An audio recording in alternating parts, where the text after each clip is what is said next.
Good morning student. आज हम लोग 8 स्टैंडर्ड का 8 लेसन स्टार्ट करने वाले हैं, प्रदूषण। ओके, चलिए स्टार्ट करते हैं। प्रदूषण में क्या दिया है वो पढ़ते हैं। यहाँ पे कुछ तस्वीरें दिखाए गए 8.1 के अंदर, पर्यावरण की विविध समस्याएं। ठीक है, समस्याएं बताए गए, पानी का, गैस का। ठीक है, आगे क्या दिया है, मानव का प्राकृतिक से मुक्त हस्तक्षेप के कारण पृथ्वी पर उसके समस्याएं निर्मित हुई है। ठीक है, उसमें से उसकी मतलब जो मानव से प्रकृति मुक्त हस्तक्षेप किया, ठीक है, जो मतलब पृथ्वी के अंदर जैसे कि पानी, हवा, ये सब के अंदर हस्तक्षेप करने से क्या हुआ है, ये सब समस्याएं निर्मित हुई है, निर्माण हुई है। क्या बताया इसके अंदर आगे, औद्योगिकरण के कारण बढ़ती जनसंख्या, खनन कार्य, परिवहन, कीटनाशक का और रासायनिक उर्वरकों का बढ़ता उपयोग, इनके कारण पृथ्वी पर प्रदूषण बढ़ गया है। ठीक है, क्या बताया यहाँ पे, औद्योगिकरण मतलब जो फैक्ट्री सब आए हैं उसके कारण, फिर जनसंख्या जो बढ़ गई है, खनन करने की मतलब नए नए जो चीज़ ढूंढते हैं वो, परिवहन मतलब गाड़ी बेड़ी जो चलता है वो, कीटनाशक, खेती के उपजाऊ के लिए कीटनाशक का उपयोग करना, रासायनिक सब चीज़ का उपयोग करना, तो ये सब करने से क्या हुआ है, प्रदूषण जो है पृथ्वी पर वो बढ़ गया है। ठीक है, आगे दिया, इस प्रदूषण का परिणाम मानव पर भी हो रहा है। ये सबको पता है, ये मानव पे इसका बहुत पूरा परिणाम हो रहा है। साथ पानी ले लो या हवा ले लो, ठीक है, हवा भी लेंगे तो हमें जो पूरा प्रदूषित हवा लेना पड़ता है, उससे बहुत सारे जन को बीमारी भी होता है। तो लेकिन तो भी ये सब काम करते ही रहते हैं सब मनुष्य। ठीक है, आगे क्या दिया है, प्रदूषण, पॉल्यूशन। क्या बताया इसके अंदर, परिसंस्था को हानिकारक ऐसे प्राकृतिक पर्यावरण को दूषित करना अर्थात प्रदूषण है। डेफिनेशन दिया प्रदूषण का, क्या बताया, परिसंस्था को हानिकारक, ठीक है, परिसंस्था को जो हानिकारक पहुंचाता है या प्राकृतिक पर्यावरण को दूषित करता है उसे ही प्रदूषण कहते हैं। ठीक है, अभी प्रदूषण तो हो गया, अभी प्रदूषण के अंदर प्रदूषक रहता है, जिस चीज़ से ये प्रदूषण फैलता है, तो वो यहाँ पे दिया है प्रदूषक के अंदर पॉल्यूटेंट्स। क्या बताया, परिसंस्था के प्राकृतिक कार्य में रुकावट उत्पन्न करने वाले अजैविक तथा जैविक घटक। ठीक है, जैविक और अजैविक दोनों घटकों का यहाँ पे नाम लिया गया है। जो वनस्पति, प्राणी और मनुष्य हानिकारक परिणाम करने वाले घटक को प्रदूषक कहते हैं। क्या बताया इसके अंदर, परिसर जो प्राकृतिक कार्य में रुकावट डालता है, उत्पन्न करता है, चाहे वो जैविक रहे या अजैविक रहे, ठीक है, उसके हानिकारक परिणाम करने वाले घटक, जिसके जो घटक से जो हानिकारक परिणाम होता है और जिसके अंदर रुकावट होता है, उसको ही, वही घटक को प्रदूषक कहते हैं। ठीक है, इंग्लिश में पॉल्यूटेंट्स कहते हैं। प्रदूषक पर्यावरण ने अधिक मात्रा में छोड़े जाने पर हानिकारक पर्यावरण विषैला और अस्वस्थ करार होते हैं। क्या बताया इसके अंदर, प्रदूषक जब पर्यावरण में अधिक मात्रा में जब छोड़ने लगते हैं, ठीक है, जो अधिक मात्रा में छोड़ते हैं तो हानिकारक पर्यावरण विषैला और अस्वस्थ हो जाता है। तो यहाँ पे डायग्राम में दिखाया, मेरे बच्चे मुझे बचाओ, ठीक है, पृथ्वी को बताया गया है। यहाँ पे समझो अच्छा था, ये सब गैस बीस निकलने से देखो यहाँ पे जो वायु है सब कैसा हो गया, पृथ्वी का मतलब दिखा रहा है, जो नीला नीला था वो गंदा पानी हो गया है, जो क्या बोलते वाष्प जो था, बादल थे व्हाइट कलर के, वो थोड़े पीले पीले कलर के, तो वही दिखाया यहाँ पे। सो कैसे अच्छा जो था वो थोड़ा सा खराब हो गया है। ठीक है, तो ये प्रदूषण के कारण हुआ है, प्रदूषण के अंदर प्रदूषक जो रहता है उसके कारण होते हैं। फिर आगे दिया है, प्रदूषक प्रकृति उसी प्रकार मानव निर्मित होता है। ठीक है, और कोई नहीं इसको मानव निर्माण ही करता है, इसलिए मानव निर्मित होता है। प्राकृतिक प्रदूषक प्राकृतिक नियमानुसार कालांतर से नष्ट हो जाता है। ठीक है, जो प्राकृतिक जिसको प्रदूषक, प्राकृतिक का जो प्रदूषक होता है वो कालांतर मतलब थोड़े समय के बाद वो नष्ट हो जाता है, लेकिन मानव से जो निर्मित होता है वो कभी नष्ट नहीं होता। ठीक है, इसका विपरीत मानव के ऊपर ही बहुत बुरा परिणाम होता है, तो भी ये मानव जो रहते हैं वो निर्मित करते रहते हैं। ठीक है, इंसान जो रहते हैं वो निर्माण करते रहते हैं और वो बहुत बुरा परिणाम होएगा। विचार करो और देखो, थोड़ा सोचो। ठीक है, ये सब कैंसिल तुम्हारा। क्या बताया यहाँ पे, करो और देखो, एक बार देखते। तुम्हारे परिसर का तुम स्वयं निरीक्षण करो। तुम्हारे परिसर से प्रदूषित स्थान कौन से है वे निश्चित करो। उसी प्रकार जहाँ प्रदूषण पाया जाता है, प्रदूषण दिखाई देने वाले प्रत्येक स्थान से संबंधित प्रदूषणकारी घटक प्रदूषक कौन सा है उसे बचाने का प्रयत्न करो। ठीक है, तो ये तुम लोगों को करना है। क्या रहता है प्रदूषक, प्रदूषण तुम्हारे जो जगह तुम्हारा एरिया है वहाँ पे तुम लोग को बताना है। अभी प्रदूषण था, अभी अलग अलग प्रकार के प्रदूषण। सबसे पहला वाला लिया है वायु प्रदूषण। ठीक है, एयर पोल्यूशन लिया है यहाँ पे। क्या बताया इसके अंदर, पहला क्वेश्चन क्या पूछा है, पृथ्वी के ऊपर पाए जाने वाले वातावरण में स्थित विविध प्रकार की गैस की मात्रा कितनी है उसका आलेख बनाओ। ठीक है, तो यहाँ पे पृथ्वी पे कितनी मात्रा है वो तुम लोग ने 7 स्टैंडर्ड में पढ़ चुके हैं। ठीक है, 6 स्टैंडर्ड में पढ़ा है, 7 स्टैंडर्ड में पढ़ा है। जो क्या बोलते हैं, ऑक्सीजन कितना है, नाइट्रोजन कितना है, सबसे ज़्यादा नाइट्रोजन रहता है। ठीक है, फिर ऑक्सीजन रहता है, फिर कार्बन रहता है, फिर नाइट्रोजन रहता है, ठीक है। तो वो सब करने का, सॉरी नाइट्रोजन सबसे ज़्यादा रहता है, तो ये सब करना है। ओके, फिर दूसरा क्वेश्चन है, हवा यह भिन्न भिन्न गैस का घटक का समांगी मिश्रण है, ऐसा क्यों कहा जाता है, ठीक है। दूसरे दूसरे घटक मतलब सब मिश्रण है, सब हवा गैस का मिश्रण, नाइट्रोजन ऑक्सीजन ये सब कार्बन डाइऑक्साइड ये सब का मिश्रण है, तो वही बताया। फिर तीसरा, ईंधन के ज्वलन से हवा में कौन कौन सी हानिकारक गैस बाहर छोड़ी जाती है, ईंधन से जो ज्वलन रहता है उससे कौन कौन सी, तो वो आगे बताया गया है। विषैली गैस, धुआं, धूल के कण, सूक्ष्मजीव इन जैसे हानिकारक पदार्थ के कारण हवा दूषित होता है, ये इस वायु प्रदूषण कहते हैं, ठीक है। वायु के अंदर क्या क्या बताया, क्या क्या होता है, विषैले गैस जैसे धुआं, फिर धूल के कण, फिर सूक्ष्म जीव के हानिकारक पदार्थ के कारण दूषित जो हवा रहता है उसको ही वायु प्रदूषण कहा जाता है, ठीक है। फिर आगे क्या दिया है इसके अंदर बताओ, तो देखो यहाँ पे नीचे डायग्राम दिया गया है, एक आग लग गया है, ठीक है, फिर वॉल्केनो फूटा और बाद में गाड़ी का जो ये इतना सब धूल निकल रहा है उसका बताया गया है। फिर वायु प्रदूषण के कारण क्या होता है, वायु प्रदूषण के कारण वो दिया है यहाँ पे, ज्वालामुखी का विस्फोट, ठीक है, प्राकृतिक कारण, और दूसरा दिया है मानव निर्मित कारण। पहले प्राकृतिक कारण देखते हैं, फिर मानव निर्मित कारण देखेंगे। ओके, पहले प्राकृतिक कारण के अंदर क्या बताया यहाँ पे, ज्वालामुखी का विस्फोट सबसे पहला लिया है। क्या दिया ज्वालामुखी का विस्फोट में, ज्वालामुखी के विस्फोट से ठोस रूपी, गैस रूपी तथा द्रव रूपी पदार्थ बाहर निकलते हैं, ठीक है। कौन कौन से, तीनों रूपी के बताया, ठोस रूपी भी, गैस रूपी भी और द्रव रूपी पदार्थ बाहर निकलते हैं। उदाहरण, hydrogen sulphide, sulphur dioxide, carbon dioxide, ammonium chloride, hydrogen वाष्प, धूलकण आदि, ठीक है। ये सब उदाहरण दिए, इसमें से तुम लोग 3-4 याद रखोगे तो भी चलेगा, ठीक है। क्या क्या दिया है, hydrogen sulphide, sulphur dioxide, carbon dioxide, ammonium chloride और हाइड्रोजन वाष्प, धूलकण आदि, मतलब इत्यादि, ये सब गैस जो रहते हैं, और दूसरे जो मतलब ठोस या गैस रूपी या द्रव रूपी जो पदार्थ रहते हैं वो सब ज्वालामुखी के विस्फोट से बाहर आते हैं, ठीक है। फिर दूसरा दिया है भूकंप। भूकंप से क्या होता है, भूकंप के कारण पृथ्वी के भूभाग से विषैली गैस और पानी की वाष्प बड़ी मात्रा से हवा में मिश्रित होती है। क्या होता है, भूकंप के कारण जब जमीन फटता है या जमीन हिलता है, ठीक है, तो उसके अंदर से पृथ्वी के अंदर जो भूभाग में, ठीक है, अंदर जो विषैली गैस है और पानी है वो वाष्प के रूप में बाहर आती है और बड़ी मात्रा में, और वो हवा से मिश्रित हो जाती है, ठीक है। मिश्रित होने के कारण वापस वायु प्रदूषण होता है। ये सब प्राकृतिक कारण है, ठीक है, भूकंप, ज्वालामुखी ये सब प्राकृतिक कारण है। फिर आगे दिया है रेगिस्तान और धूल मिश्रित आंधी, ठीक है। रेगिस्तान और धूल मिश्रित आंधी में क्या होता है, जमीन की धूल, सूखी पत्ती, मिट्टी, परागकण और सूक्ष्म जीवों हवा से मिश्रित होने के कारण, ठीक है। रेगिस्तान से धूल मिश्रित आंधी, ऐसे आंधी आती है, ठीक है। रेगिस्तान में हमेशा पता रहेगा तुम लोग को, आंधी आती रहती है, वहाँ पे धूल बिल जो रहता है बहुत मिश्रित होता है। तो क्या क्या उसके अंदर के जमीन के जो धूल रहते हैं वो सूखे पत्ती, मिट्टी या जो सूक्ष्म जीवी रहते हैं परागकण, ठीक है, वो सब हवा में मिश्रित रहते हैं और वो हवा को प्रदूषित करते हैं। फिर यहाँ पे चौथा दिया है दानवल, ठीक है। दानवल के अंदर क्या होता है, दानवल के कारण कार्बन डाइऑक्साइड, सल्फर डाइऑक्साइड और हाइड्रोजन सल्फाइड और धुआं वातावरण में मिलने के कारण, ठीक है।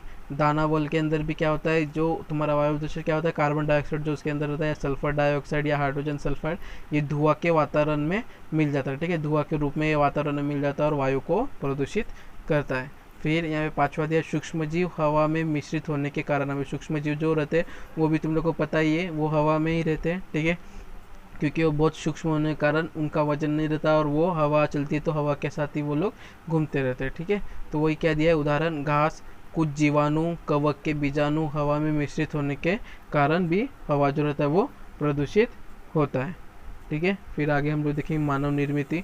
मानव निर्मित का कारण क्या क्या है वायु प्रदूषण के लिए।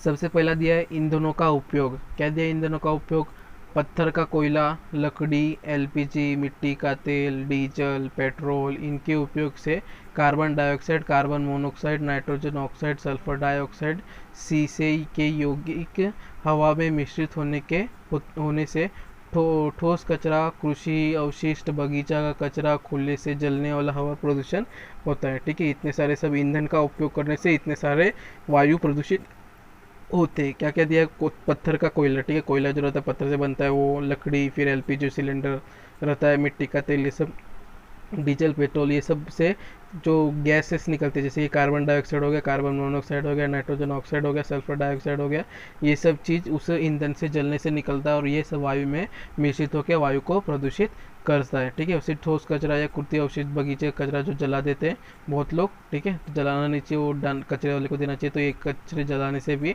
उसका जो गैस रहता है वो वायु में प्रदूषित होने के कारण, वायु में मिश्रित होने के वायु को प्रदूषित करता है। ठीक है, फिर दूसरा यहाँ पे मानव निर्मित के अंदर क्या बताया है? औद्योगिकरण। औद्योगिकरण के अंदर क्या बताया? अलग अलग कारखानों से प्रचंड मात्रा में धुआं बाहर निकलता है। ठीक है, अलग अलग कारखानों से, पता है, कारखाने में से प्रचंड धुआं गैस से निकलता है, हीटर से, बॉयलर से। ठीक है, फिर दूसरा, गंधक की राख, नाइट्रोजन ऑक्साइड, सर्गी का चूना वातावरण में मिश्रित होने के कारण भी वायु प्रदूषित होता है। ठीक है, गंधन से राख या नाइट्रोजन ऑक्साइड जो रहता है, ये सर्की का चूना, ये सब भी बहुत छोटे छोटे कण रहते हैं, तो ये सब वायु में मिश्रित होकर वायु को प्रदूषित करने में बहुत बड़े सहभागी करते हैं। ठीक है, बहुत खराब होता है सब चीज़। फिर परमाणु ऊर्जा निर्माण और परमाणु विस्फोट, इससे भी बहुत बड़ा जो वायु का प्रदूषण का कारण है। क्या बताया इसके अंदर? परमाणु ऊर्जा निर्माण में यूरेनियम, थोरियम, ग्रेफाइट, प्लूटोनियम, इन तत्वों का उपयोग के कारण किरणोत्सर्जन होकर हवा में प्रदूषित अत्यधिक मात्रा में होती है। ठीक है, तो तुम लोग परमाणु का जो लेसन था उसके अंदर तुम लोग ने पढ़ा था। सो परमाणु ऊर्जा और परमाणु जो विस्फोट होता है वो किस किस से होता है, तो हम लोगों ने देखा था यूरेनियम, थोरियम, ग्रेफाइट और प्लूटोनियम, ये सब तत्वों से तुम्हारा परमाणु का ऊर्जा या परमाणु विस्फोट इस सब के सहायता से होता है। तो ये सब होने के कारण क्या होता है, इसके अंदर के जो तत्व रहते हैं वो कण जो रहते हैं वो हवा में मिश्रित रहते हैं और मिश्रित होने के कारण वो अत्यधिक हानिकारक होता है। ठीक है, और हमारे मतलब हमारे शरीर में भी बहुत हानिकारक होता है, लेकिन ये सब मिश्रित होकर हवा को प्रदूषित करते हैं। ठीक है, तो ये सब वायु प्रदूषण के थे, एक मानव निर्मित था और एक प्राकृतिक कारण था। ठीक है, तो प्राकृतिक कारण का यहाँ पे 5 पॉइंट बताया, उसी मानव निर्मित का 3 कारण बताया। लेकिन मानव निर्मित जो रहती है वो जल्दी जल जाता नहीं, लेकिन कल अंतर प्राकृतिक कारण जो रहता है वो थोड़े दिन बाद ठीक हो जाता है, जैसे भूकंप, रेगिस्तान, ये सब चला जाता है तो धीरे धीरे वो ठीक हो जाता है। ठीक है, फिर आगे क्या दिया है? ऐसा हुआ था, क्या बताया था? ऐसा हुआ था लंदन, इंग्लैंड, 5 से 9 दिसंबर 1952। इस कालावधि में घना कोहरा पड़ा था। ठीक है, कोहरा पता तुम लोग को, इसमें पत्थर के कोयले के ज्वलन से बाहर निकलने वाले धुआं मिश्रित हुआ था। इससे कोहरे की छाया कहर 5 दिन तक बनी रही। इंग्लैंड, लंदन शहर में 3 से 7 दिसंबर 1962 इस कालावधि तक इसी प्रकार की छाया बनी रही। ठीक है, क्या बताया इसके अंदर? 5 से 9 दिसंबर 1952 से कालावधि जो था वो 3 से 7 दिसंबर 1962 तक, इस कालावधि तक ही इसी प्रकार छाया बनी रही। क्यों? क्योंकि वहाँ पे मतलब जो क्या कहते कोयला का पत्थर था, उससे जलने के कारण उसका धुआं जो था वो वायु में मिश्रित होने के कारण ये हुआ था। फिर यहाँ पे दिया है तुम्हारा दूसरा, ईस्वी सन 1948 में पीटर्सबर्ग शहर पर धुआं और धुएं की कालिमा के कारण दिन में भी रात हुई। इस समय इस शहर को काले शहर के नाम से जाना गया। ठीक है, उस दिन उसको काले शहर के नाम से जाना गया, कलिमा के कारण उसके अंदर धुआं हुआ था और दिन में भी रात दिख रहा था। फिर हवा के प्रदूषक दिया है, फिर स्रोत और परिणाम दिया है। क्या क्या रहता है? पहला, सल्फर डाइऑक्साइड। ठीक है, सल्फर डाइऑक्साइड SO2 दिया है। वो स्रोत कहाँ से निर्मित होती है? तो कारखाने, जिस स्थान पर कोयला और खनिज तेल ईंधन का उपयोग होता है उधर ये सल्फर डाइऑक्साइड का निर्मित होती है। और उसका परिणाम क्या होता है? बहुत डेंजर देखोगे तुम लोग, इसमें समझोगे क्या क्या उसका बुरा परिणाम होता है। यहाँ पे क्या दिया है परिणाम के अंदर? आँखों में जलन। ठीक है, दूसरा दिया है श्वसन मार्ग में दाह। ठीक है, जलन जैसा होता है वही। फिर अतिरिक्त कफ की निर्मित होती है, खांसी, थकान महसूस होना। ठीक है, ये सब परिणाम सल्फर डाइऑक्साइड को हवा में मिश्रित होने से होता है। फिर दूसरा है कार्बन मोनोऑक्साइड, CO। ठीक है, डाइऑक्साइड नहीं, कार्बन मोनोऑक्साइड। वाहन और कारखानों के धुएं से ये निर्मित होती है। अब इसका परिणाम क्या होता है? रक्त में ऑक्सीजन की धारण करने की क्षमता में कमी। ठीक है, रक्त में जो ऑक्सीजन जो धारण करते हैं, जो पूरे शरीर को रक्त ऑक्सीजन की पूर्ति करता है, वो कम हो जाती है। ठीक है, उसकी क्षमता, रक्त की क्षमता बहुत कम हो जाती है ऑक्सीजन धारण करने की। फिर तीसरा है नाइट्रोजन के ऑक्साइड। नाइट्रोजन के ऑक्साइड से क्या कहाँ से स्रोत है, मतलब कहाँ से वो बनता है, वाहनों के धुएं से, ठीक है। उसका परिणाम क्या होता है, फेफड़े पर श्वसन मार्ग में ज्वलन होता है, ठीक है। फेफड़े और श्वसन मार्ग जो वहाँ पे जलन होता है। फिर वहीं पे चौथा पॉइंट क्या दिया है, हवा में मिश्रित सूक्ष्म कण रूप पदार्थ। हवा में मिश्रित सूक्ष्म कण रूप पदार्थ अभी वो किसका स्रोत है, उद्योग और कचरे का धुआं, ठीक है। कचरा जो धुआं रहता है, मतलब वाहनों का जो सॉरी धुआं जो रहता है उससे और उद्योग से ये हवा में मिश्रित होते हैं, और उसका भी परिणाम जो है वो श्वसन रोग, ठीक है। बहुत सारे चीज़ तो रहते हैं, सब श्वसन मतलब श्वसन नालिका से जो जुड़े हुए रहते हैं वही सब के रोग यहाँ पे दिखेंगे, ठीक है। फेफड़ा हो, श्वसन हो, ठीक है, नाक हो, फिर आँख भी आ जाता है उसके अंदर। धूल के कण, अब धूल के कण कहाँ कहाँ स्रोत क्या है, उद्योग और वाहनों का धुआं है, ठीक है। वाहनों और उद्योग से तुम लोग देखोगे कारखाना, उद्योग या क्या बोलते हैं वाहन, ठीक है, ये सब धुएं से, यही सब चीज़ तुम लोग को सब जगह देखेंगे कि सबका यहीं से निर्मित होती है सब प्रदूषक का। इससे क्या होता है, सिलिकोसिरा रोग, ठीक है। सिलिकोसिरा रोग हो जाता है इससे, धूल के कण से बहुत सारा मतलब बीमारी रहता है, ये फोड़ी फोड़ी जैसा हो जाता है नाकार के अंदर। फिर छठवा कीटाणुनाशक। कीटाणुनाशक से क्या होता है, कीटाणुनाशक की निर्मित और उपयोग, ठीक है। कीटाणुनाशक जो मिलते हैं हवा के अंदर वो पता है तुम लोग को उपयोग में, मतलब कीटनाशक का उपयोग करने से या उसकी निर्मित करने से इस्तेमाल होता है। उससे क्या होता है परिणाम, मानसिक दीर्घ श्वसन के कारण अक्सीमिक मृत्यु, ठीक है। मानसिक या दीर्घ श्वसन मतलब सांस लेने को प्रॉब्लम होने के कारण मृत्यु भी हो सकती है। इतना डेंजर है कि इससे मृत्यु भी हो सकती है। फिर सातवां मीथेन, ठीक है। मीथेन के अंदर क्या दिया है, कारखानों से होने वाले गैस का रिसाव, ठीक है। स्रोत के अंदर दिया है कारखाने से होने वाला गैस का रिसाव से ये मीथेन की उत्पत्ति होती है। उसका परिणाम क्या दिया है, विषबाधा, त्वचा रोग, त्वचा का कैंसर, दमा, श्वसन संस्थान का विकार, ये सब जो परिणाम है उसके मीथेन के कारण होता है, ठीक है। मीथेन का जो फॉर्मूला है CH4 उसके कारण ही होता है। विषबाधा या त्वचा रोग होता है, त्वचा कैंसर भी हो सकता है, दमा का प्रॉब्लम, ठीक है। इतने इतने बड़े बड़े विकार इस सब मतलब हवा के प्रदूषण से या हवा प्रदूषण से हमें हो सकता है। फिर आगे कह दिया, क्या तुम जानते हो, क्या बताया इसके अंदर, 2 सितंबर 1984 की रात में भोपाल में अब तक की सबसे भयानक औद्योगिक दुर्घटना घटित हुई थी। वहां घटित दुर्घटना में गैस रिसाव के कारण करीब करीब 8000 लोग ने अपने प्राण गंवाए थे, ठीक है। कितने, 8000 लोग ने इसके अंदर भोपाल गैस ट्रेजेडी हुआ था उसके अंदर गंवा दिए थे। भोपाल गैस दुर्घटना की अधिक जानकारी प्राप्त करो, आधार पर निम्न मुद्दों पर विचार कर दुर्घटना का स्वरूप, उसका कारण, बाद में परिणाम, प्रतिमात्मक उपाय, ठीक है। भोपाल गैस ट्रेजेडी हुआ था 2 दिसंबर 1984 में, ठीक है। तभी 8000 लोग मर गए थे। फिर आगे दिया है हवा प्रदूषण का वनस्पति और प्राणी पर होने वाला परिणाम, अभी क्या क्या बुरा परिणाम होता है वो दिया है। अब वनस्पति पे क्या दिया है, पर्णरंध्र बंद हो जाते हैं, ठीक है।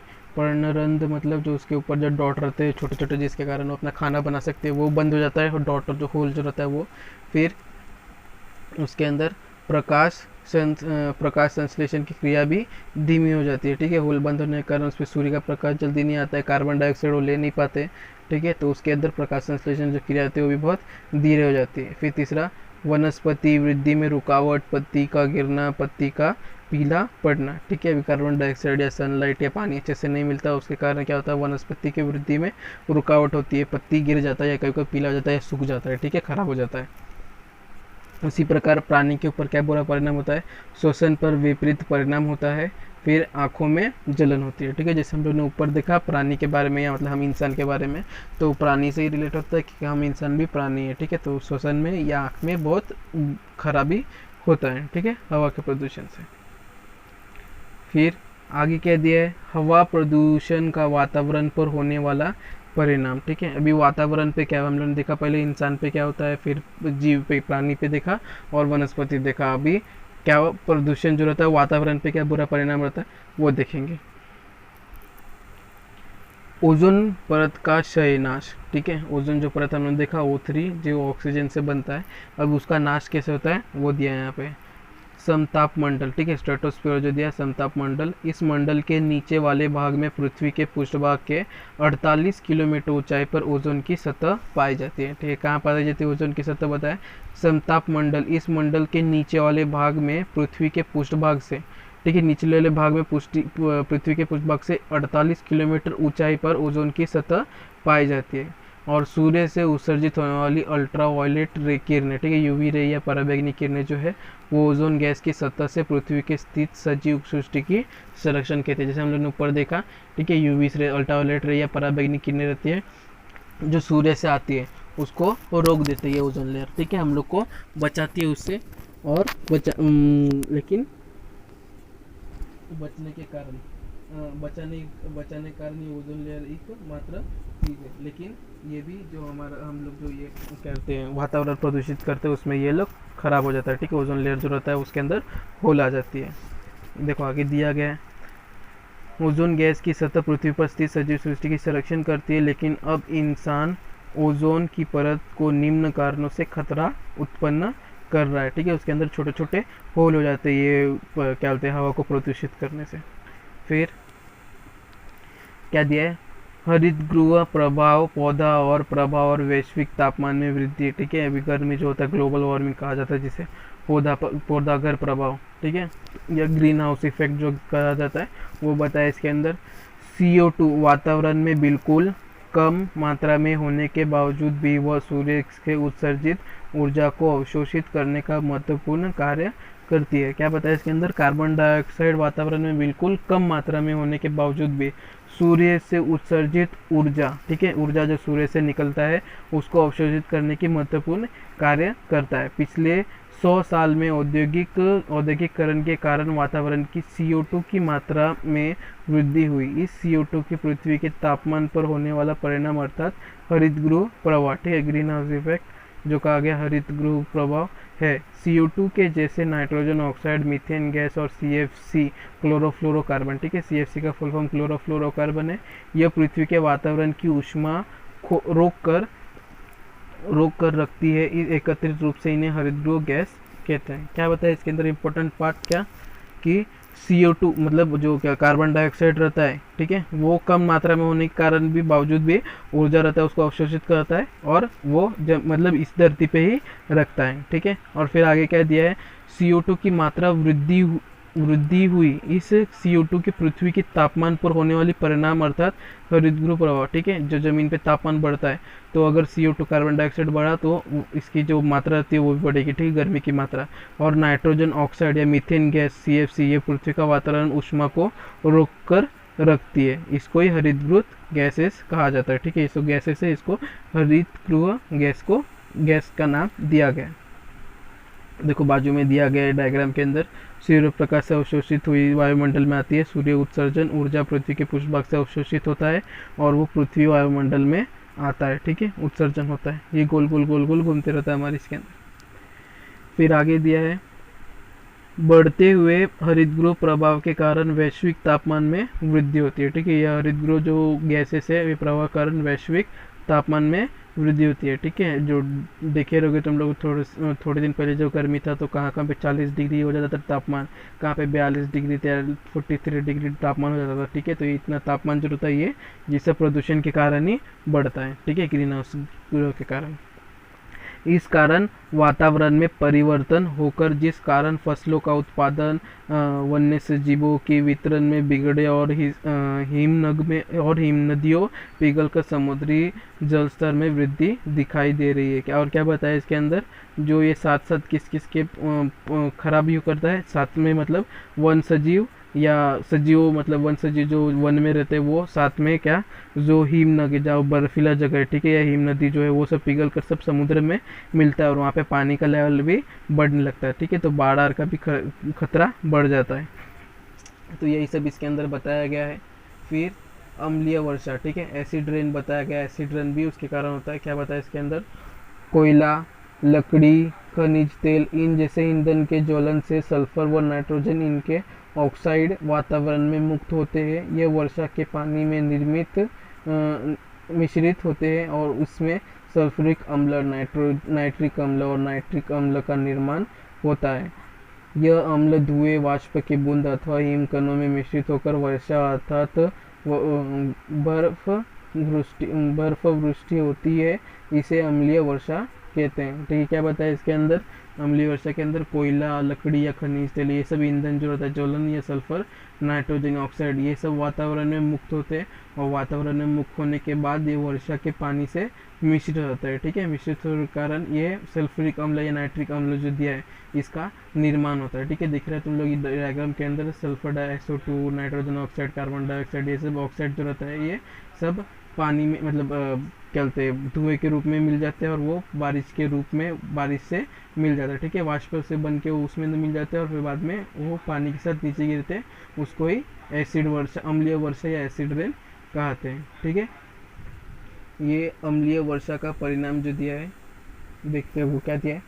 अम्लीय वर्षा के कारण मृदा की ओर संग्रहित पानी की अम्लीय में वृद्धि होती है, जिसके कारण जलचर प्राणी, वनस्पति और पर्यायी रूप से जंगल के सजीव को हानि होती है और संपूर्ण परिसंस्थान पर इसका विपरीत परिणाम होता है। ठीक है, अम्लीय वर्षा से क्या होता है, मृदा मतलब जो जमीन रहता है उसका संग्रहित पानी जो रहता है वो सब सारे अम्लीय हो जाते हैं। ठीक है, अम्लीय मतलब सब एसिडिक हो जाते हैं, जिसके कारण जलचर प्राणी जो पानी में रहते प्राणी वो या वनस्पति या पर्याय रूपी जो जंगल में सजीव जो रहते हैं उनको बहुत हानिकारक होता है। ठीक है, पूरा विपरीत परिणाम उनके शरीर पे पड़ता है। ठीक है, उनको बहुत सारे रोग से गुजरना पड़ सकता है।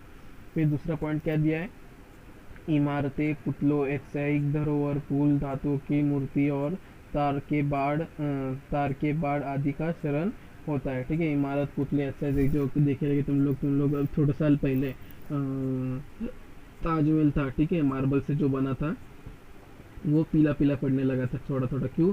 क्योंकि उसके ऊपर अम्लीय वर्षा होता था। ठीक है, एसिड रेन गिरता था तो वही मार्बल थोड़ा था वो उजला उजला वो धीरे धीरे थोड़ा पीला पड़ने लगा था। ठीक है, तो वो भी अम्लीय वर्षा के कारण हुआ। तो वही यहाँ पे दिया ऐतिहासिक धरोहर, ये सब भी उसके ऊपर क्षरण होने लगता है। ठीक है, खराब होने लगता है वो।